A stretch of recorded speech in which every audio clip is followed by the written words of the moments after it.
A South Kitsap School District bus driver was stopped at a traffic light when this happened.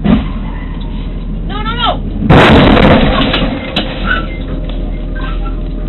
I have no idea what this driver was doing, but as you can see, they managed to run a red light, hit an SUV that was making a legal left-hand turn, and then slammed into a school bus. Thankfully, no students were on the bus, but the school bus driver did have injuries. The driver of the vehicle that ran the red light also was injured, and I would imagine any occupants in the vehicle making the left-hand turn may have been injured as well. In this video, I give you my thoughts on what obstacles anyone injured in this accident may face in trying to get compensated for their injuries.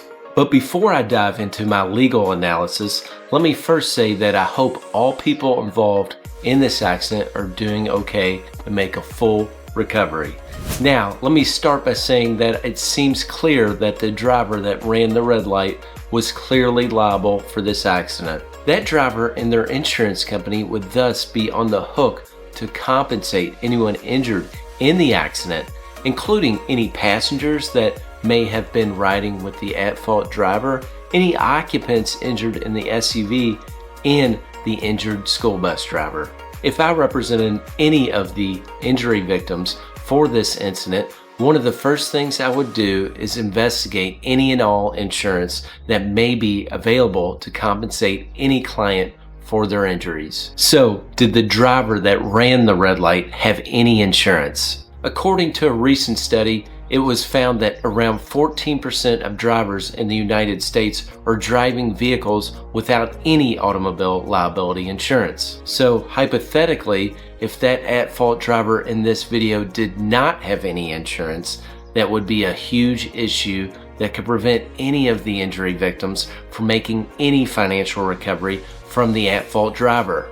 In fact, it's very unlikely that any of the injury victims in this accident would receive any compensation from the at-fault driver if the at-fault driver had no insurance. Now, why is that, you might ask? Well, if someone has no automobile insurance, it has been my experience that that person is usually what we call judgment proof. If someone is judgment proof, it means that even if a court issues a judgment against them, they don't have enough income or assets that can be legally seized or garnished to pay the judgment. In other words, while the court may rule that they owe money, there's little to no way for the creditor, the injured person, to actually collect it. If the at-fault driver did not have any insurance, the best way for the injured victims to be compensated would be to pursue uninsured motorist insurance claims if they have uninsured motorist insurance coverage to pursue. Uninsured motorist coverage, also called coverage, is a type of auto insurance designed to protect you if you are involved in an accident with a driver who doesn't have liability insurance. Essentially, if you're in a car accident caused by someone who doesn't have any insurance to cover your damages, coverage steps in to help pay for your injuries.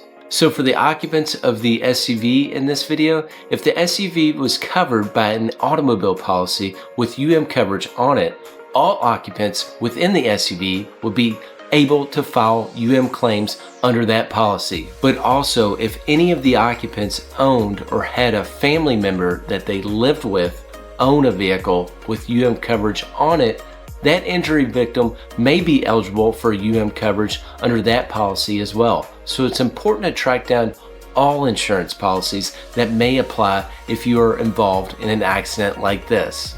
Now, I do think it's likely the school bus likely had quite a bit of coverage on the bus that the school bus driver could pursue for compensation for his injuries and damages, as it's been my experience that a school bus like this likely has a large amount of coverage. Now, let's say hypothetically, if the driver did have insurance, that certainly bodes well for all the injury victims because they can all pursue compensation against the at-fault driver insurance company.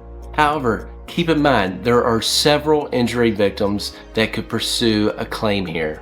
you have any passengers in the at-fault driver's vehicle that may have been injured. You also have all occupants in the SUV that were injured, and of course the injured school bus driver. With so many injury victims that might be able to pursue compensation, the other driver's insurance could be exhausted, leaving all the injury victims with very little compensation from the other driver's insurance company. Let me explain.